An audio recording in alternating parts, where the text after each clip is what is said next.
Hey, this is Gary Payton. Y'all listen to 3-Point Conversion Radio. It's the bomb.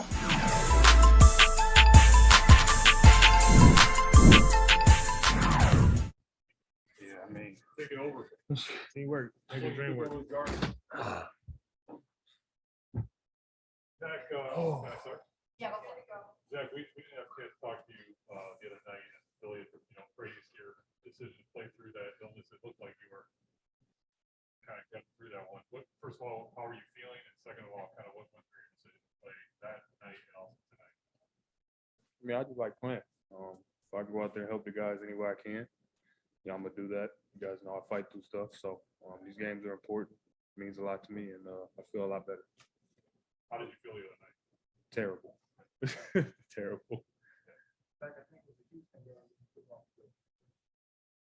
Mm-hmm. How did you do that, and how was the thumb now? Feels a lot better. It was at like 4 weeks, 4.5 weeks, so just time to take it off, and the healing was good enough to play without it. What differences do you see defensively in the fourth quarter specifically? You personally? I mean, it just makes everything so much easier.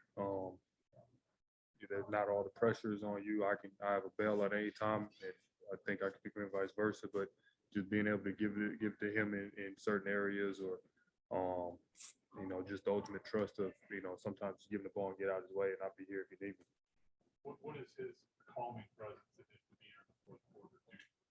It helps our team tremendously, especially if we're like frantic. Obviously he's been in these big time games and situations, so I don't think a lot of things rattle him at all. And that's where you just let him take over the game, calm it down, get to the free throw line, get to his spots, and I think it just gives the whole team a sense of, like a deep breath, and like we're okay. DeMar, you with that layup with about 20 seconds left, you've been pretty calm and you don't show a lot of emotion out there. You gave like the double fist of excitement. Obviously, beat this team 2 times in a row after this was like the bully team that gave this team problems last year and the beginning of this year. Was that just because it was the Knicks, or was it just because of the moment? Or just going out there competing with my team. It could have been against anybody. It could have been somebody else who made the layup or would have did the same thing. It's just it's fun when we go out there and compete. We face adversity at times, and it feels good when we come out of that on top. And it's just big moments. And that was a moment there where it was a big bucket, kind of seal a game for us. Just excitement, just to get out of here. We was up, we gave up a big lead, and just to pull it out was big. Possession came in this second.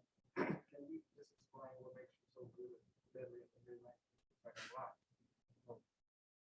Shots in that area seem to be contested.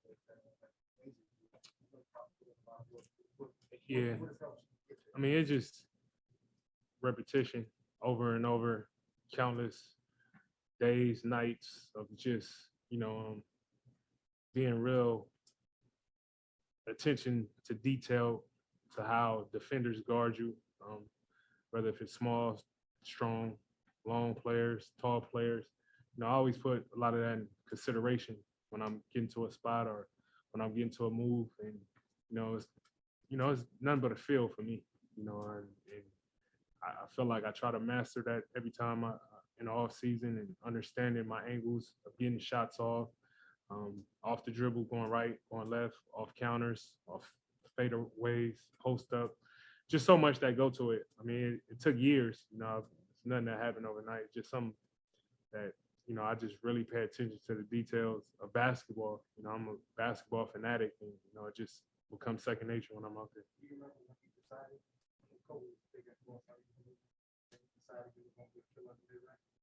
I mean, my whole career. Obviously, when the game started changing more to the 3-point line, I forgot who it was. It was an older player who just told me, just stick to what you're great at and master that. And that was all the confidence I needed from there on. Especially when the game started changing around 2014, 15. I just stuck to my guns and continue to try to be the best at that. Mark, you talked about this team's seriousness. When Zach makes a decision to play through the thumb injury like he did several weeks ago, he's sick, just like he did the other night. what does that say to you about the commitment?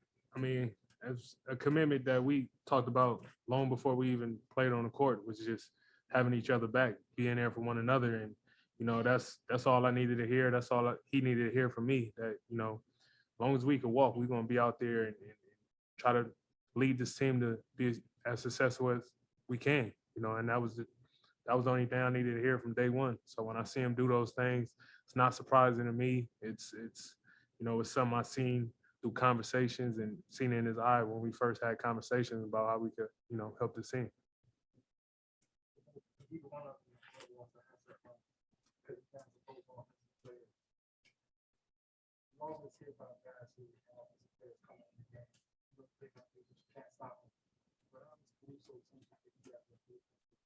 What is it about?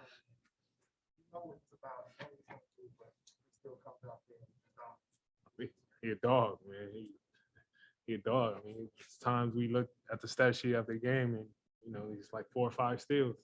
You know, just the energy that he brings defensively, you know, it triggers us, you know, because we try to live up to the standards that Alex gonna bring out there on the court, you know, and it's big, you know, it's exciting to see. It's incredible how the things that he do defensively, you could put him out there. If Shaq was playing, he'll go out there and try to figure out how to guard him. Might get a steal. Yeah. Thanks, guys. Yeah. Thank you guys, appreciate it.